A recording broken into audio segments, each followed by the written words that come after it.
Good morning, ladies and gentlemen. How's everybody doing today? Hopefully really good. Hopefully you guys are all ready to make some money because I know I am. So, anywhooser, good morning, everybody. Thank you guys again for tuning in. We'll wait a couple minutes here till the stream populates and YouTube does their job correctly. I wonder why the video is not showing. I know I am. So, anywho, good morning, everybody. Thank you guys again for tuning in. We'll wait a couple minutes here till the stream populates and YouTube does their job correctly. All right, so we got three stocks. There's really only three stocks. So, anywho, good morning, everybody. Thank you guys again for tuning in. We'll wait a couple minutes here till the stream populates and YouTube does their job correctly. All right, so we got three stocks. There's really only three stocks. So, anywho, good morning, everybody. Thank you guys again for tuning in. Can you hear two voices now, or did it go away? God, the worst.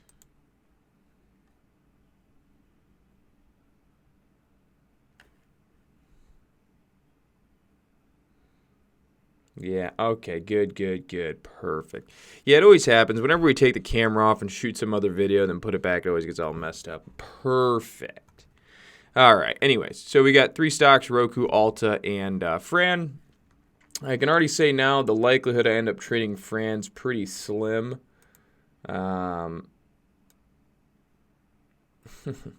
the best advice I can give you if you're starting trading for the first time today, literally listen to what I'm about to tell you, okay? If you're going to start trading for the first time ever, do not trade like the first 5-10 minutes. Just wait. And don't actually anticipate making any trade. Just sit and don't even try to trade. But if something really jumps at you, then you make the trade. And that's it. That's how you trade. Every single day. All the time.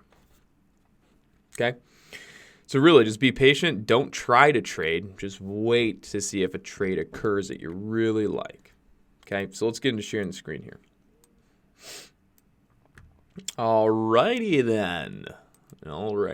First stock on the watch list, we'll talk about ROKU. So ROKU is, ROKU is ROKU, okay? We already know. It can do some crazy things. Yesterday, it sold off of 176 all the way to a low of 160, so it lost 16 points a share. That's just a big day down, okay? Anyways, today I wanted to see if we continue that sell-off. So really, just watching ROKU for additional downward pressure to see if we continue falling short. So if you look back a couple days' time,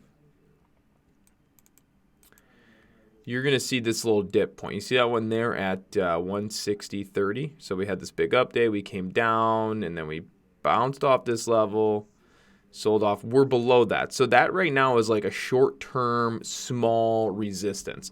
And that's what I'm following. I want to see if ROKU fails to get back up above like 160, 160.50. And if it fails to get back over 160.50, then I'm going to be looking to short it. The only concern that I do have with shorting today is that if you look at a daily chart time frame, the 9 exponential moving average, or the 9 moving average, is only at about 157, 158. So from where we're currently at now pre-market to where the moving average support is, you got about 3 points. And it's very well possible that it comes down to the 9 moving average, holds the 9, and bounces back on the day. And if that happens, then anybody who's short and holding too long is going to get squeezed.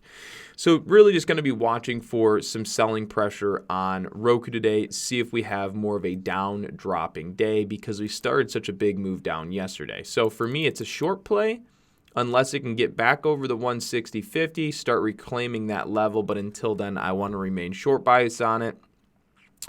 And, the fact that and that's it. The fact that we're below this level, really, there's not any sort of big support at all. You have like a couple dip points, but nothing super, super significant that we would be stopping at. So I like ROKU. We'll see if this is kind of the down dropping day. It would be nice. It would be fun if it is. Okay.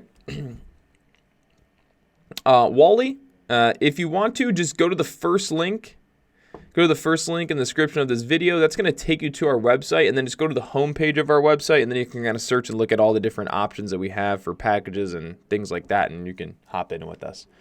ULTA, ULTA. ULTA is next one on the watch.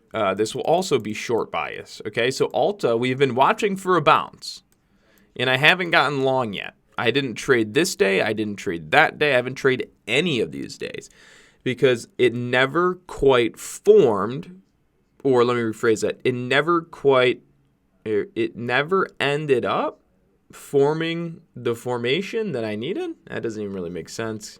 But anyways, it just has never reached the formation needed for me to want to be long on it yet. And again, I always mention something like this. I always mention this kind of psychology play, is that when something is so obvious, it never is that easy. So when a stock drops 100 points, it's so obvious that it's a good buy that it's never that easy to just immediately buy it. That's what I mean. So it makes sense that we're not bouncing yet because we're probably going to fall into a short. Everybody who has already dip bought will probably get stopped out. They will then start providing liquidity to the new buyers coming in below the breakdown level, and then we'll probably start to bounce. So I think we're going to have a nice down dropping short day possibly today. So we're already below support, really. I mean, kind of. So really off this bounce level, you can see there's like a support at, there was or is, at about 227.20, 227.25, something like that, and we're below that. Then there's one more level below here, which is at 225. That's like the lowest little point that we can get to. So long story short, I'd be following this short bias today below 225 and see if we get a big day. Because what's going to happen, we can potentially see a really big day because we're not in consolidation if we break down. If we break down, we're breaking down, and everybody who has dip bought, at this low point here on ULTA, they're all going to get stopped out, and they're going to add to the panic selling to the downside on ULTA today if it does happen. What about UGAS? UGAS, DGAS, watch the natural gas market. You'll know how to trade those. So again, it's not about UGAS and it's not about DGAS. It's about the natural gas market, okay? And UGAS and DGAS are just ultimately exchanged traded funds that track and or follow the underlying natural gas commodity market, which is natural gas, which is Ford/NG, I think. So basically you're going into a cyclical move with, because it's blowing up. Interesting. Yeah, I mean, let's take a look. Sure, why not? Yeah, I mean, it's not a nice move. I would agree with that. Wow, why is my chart so odd? Yeah, it's just, I mean, if you look at it, you guys have been on a downtrend for a long time, and now it's just kind of picking up. And you can also see the buying volume has been drastically increasing. So, yeah, I mean, it's probably due for a little bit of a bullish move, considering it's getting hammered down. And as I was going to mention, you're starting to go into a cyclical move or a seasonal move on you guys, natural gas. You're heading into the colder season of the year. So you naturally see prices on this sort of thing increase. That's just naturally what happens. Like if you were to go back, what month is this? We are in so September, October is coming around the corner. Watch what happens if we move this to like a 2-year chart. Let's see. Look what happened last September. And then you go into October. Right, so last September, you started to trend up. Current September, you're starting to trend up. It's, of course, not the picture perfect or exact same, but you're seeing a very similar, move happen. It's a seasonal play where during the winter time or the winter months of the year, colder months, natural gas is used more and et cetera. It goes up. Simple economics, supply and demand. And so that's probably what's taking place now, is you're seeing money flow into that specific asset class.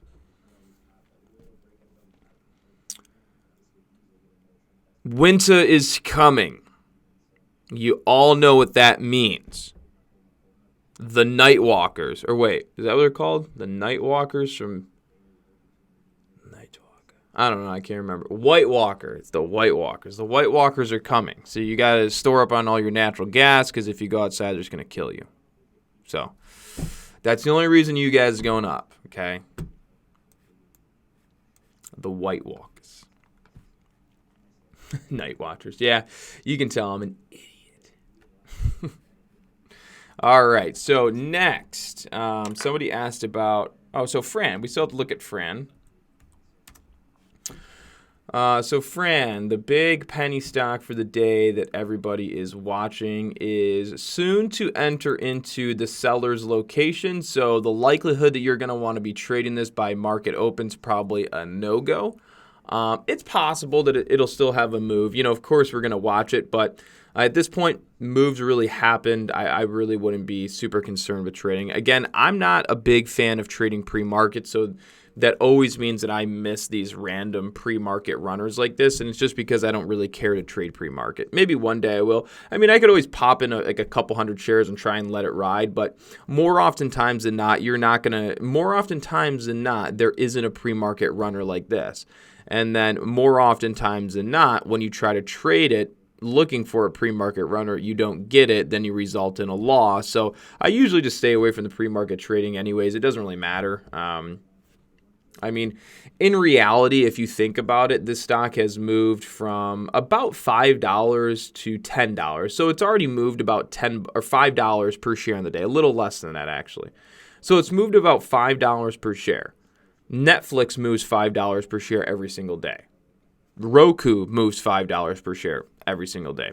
Tesla moves $5 per share every single day. So it's not like you're actually, or feel like I'm missing out on anything, because stocks every single day make the same amount of dollar value move that this stock has made. So, I'm never really too concerned with that at the end of the day. But again, is a strong mover. So you see this red dotted or this red space up here. This is all the seller's location, right? So if you're already long, you should be definitely looking to sell right now. So what we have going on right now is a short squeeze and a FOMO run right now. Everybody buying into this move right now is strictly fear of missing out, right? That's basically what happened. There's been no legitimate setup on this chart since right here.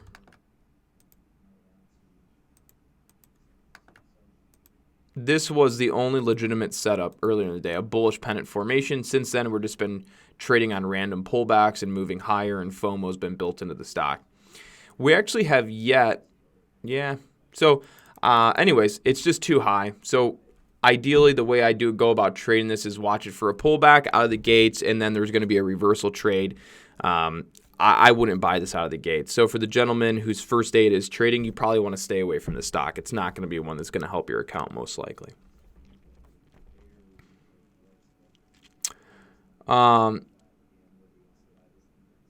Well, I can size up on higher price stocks if I choose to, and you can size up on higher price stocks. It just takes more capital. So yeah, there is a give and take, right? You can basically dump more shares in to make more money, or not. Really, it's up to the trader themselves. But no, you're absolutely right? The cheaper a stock is, the more affordable it is. And again, the more shares you can take on it, which just means the more money that you can win and the more money that you will lose. So it's a give and take, however you want to look at it.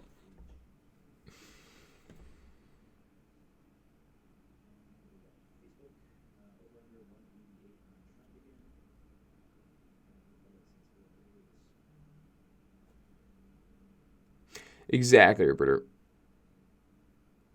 Valentine, no, I mean, I really don't plan to. That I trade live every single day with all of our private members anyway, so no, I really don't intend on going back and making recording live videos of our trading days anymore. Because there's people that we have in our private group, and they pay to be in there for the education and, the mentoring and everything. And so it's really something that I'm not going to plan on giving out, to the public anymore, because there's our people that do actually take it serious and pay and want to be there. So it's kind of a punch to them if I am doing it. Nice, Cody. That should be a good play if it continues downward. Best trade I ever took. So, so there's really like three memorable. There's one, there's more than one terrible trade, but so I would say the best trades and the worst trades I've ever had. So I think it was like 4 days, I lost $30,000 trading the SPY when I took a really big long position with options on a dip, and the market ended up going down. I lost it was like $29,500 over 4 days. One of the best days I had trading a penny stock, I think the ticker was UMA. It's been a long time. I think it was UMA. I made like 30. It was like I was up and down. It was like I think I ended the day at about 31 or 32,000 solely on the UMA stock. I was actually controlling that stock that day pretty heavily. Then another good day I had was about a $28,000 day. That's when I shorted TLRY at maybe 250. And I think I bought 50 put contracts at 250 and took them off at 150, dropped from 250 to 150, caught a 100-point drop the same day in about 20 minutes. And I think I made 12 grand on that. And then I bought the bottom with 600 shares and made like 6 grand going up. So I was at like 20 grand. There was another penny stock that was moving that day. So that was about like a 28 grand day. And our team admin, Brandon, who right now is in charge of our private trading group, he's running through his pre-market breakdown in our private group. He made like $80,000 that day shorting TLRY. And then the other like really big memorable trade that I took was shorting the SPY. I think I scalped 1,000 contracts one time. I just had a really good feeling we were going to go for a really big down candle. And I was like, screw it, boom, and did like 1,000 contracts short. And like a minute later, not even like 20 seconds later, the candle just went slam. And I made like $16,000 in like 20 seconds. And then granted, like the next day, I did something very similar and lost like $9,000. So I've had big days and big red days, and it's just the nature of the game. You know, if you size up, you're going to have great wins, big wins, and if you size up, you're going to have great losses. It's really hand in hand. The only thing that differentiates that is the learning curve, or rephrase, the only thing that differentiates that is really just the experience and how often you do these things, because then you just become more consistent in picking winners, and that's what really builds an account.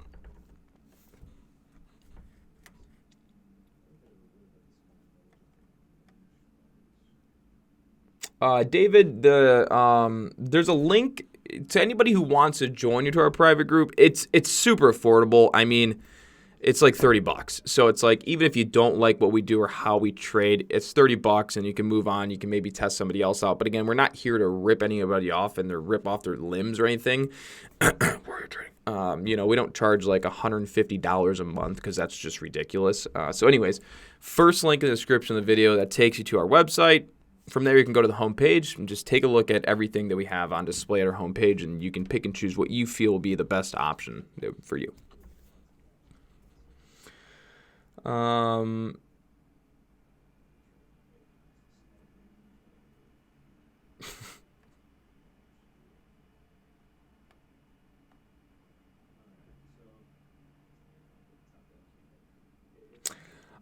It actually, so when I lost the 30K, it took me 2.5 or it was either like 2.5 or 3 months to get it all back. Yeah, I was just basically fighting back.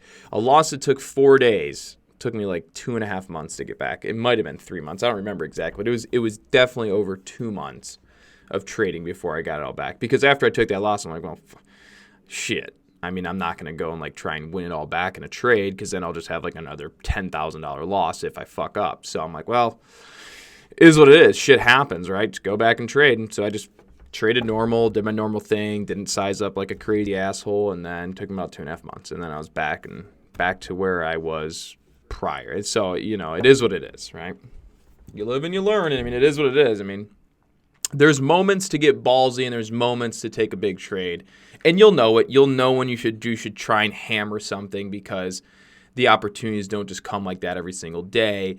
So like the next time we get, a scenario where we could have a BPTH kind of stock, yeah, I'm gonna rail 10,000 shares, 15,000 shares, and I'm gonna try and let it ride, right? Like I'll do that. Appropriately though, I'm not gonna just buy 15,000 shares at the click of a button, because now your average price is just right there. So it's like up or down, you're screwed. So it's like size in, comes down a bit, size in, goes up, size in, size in. So you're kind of just you're managing throughout until you really feel it's a good mover. But yeah, if we got a BPTH, I would try and hit a home run, smack a jammer all day long. Yeah, 30,000 is a great amount of money to start trading with full time. I generally trade with $30,000 in my account. That's generally where I keep it. I usually don't go. I mean, sometimes I do, but I usually am always around 30,000, 32,000, somewhere in the 30,000 ballpark area.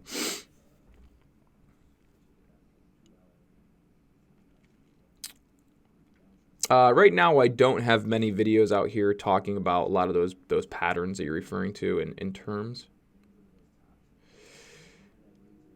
Oh yeah, that was like the shittiest day when I lost that much money.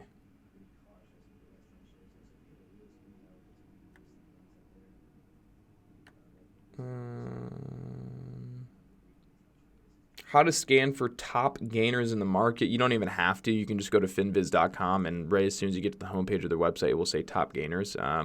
You can go on to, literally you can go on TD Ameritrade Thinkorswim, and there is literally a pre-built scan for top gainers in the market. So top gainers and top losers are like the number one cornerstone scanner that all places have for free.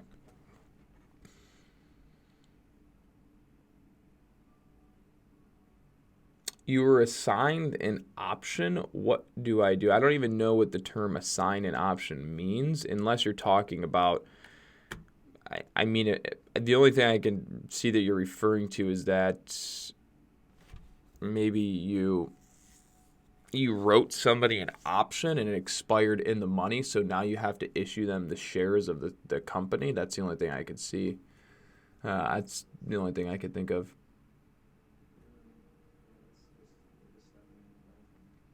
Kenny Taylor, I do think CGC could go up. I was really, for me, being long CGC was more for a bounce. I wasn't for like a trending recovery. So the play that happened on CGC is primarily what I would have looked for in my trading for that.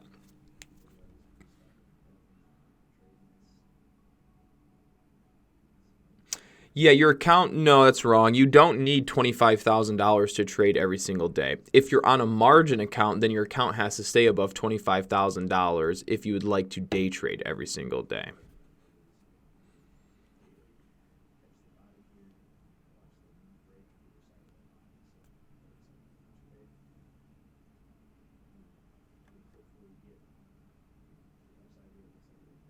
All right, so with that being said, it's 9 o'clock, guys. I would recommend Webull over Robinhood if you want to be more of kind of like an in-depth technical analysis, more sophisticated trader-driven platform. You'd want to go with Webull. If you want to be like, if you're not really trading, it's just kind of here and there, then Robinhood is great. Robinhood and Webull are both fantastic. If you just like, everyone's complains about even I complain about Robinhood. Because it all has pros and it has cons, but it's like, honestly, like if you just think about where we came from to where we're at now, dude, you said to call your broker and be like, hey, I want to buy some shares of this, and like that was it. Like now you can be like, ding, ding, ding. All right, cool. I own Apple now. It's like, dude, so we have it so good in this day and age that it's like, to even complain about something like that seems asinine. And honestly, she should probably just put herself in timeout and put a bar of soap in her mouth for talking down on things like that. But hey, you know what? I guess it's the world we live in these days. So I would say Webull better than Robinhood for more of a sophisticated outlook into analyze. You can actually analyze a stock and have like a couple different indicators and things and trend lines on Webull. But when it comes to Robinhood, you really can't do shit. And their charting is pretty gross. But it is still a really good platform. All right. So with that being said, everybody take care. Have a good day. And we'll see you guys all tomorrow morning.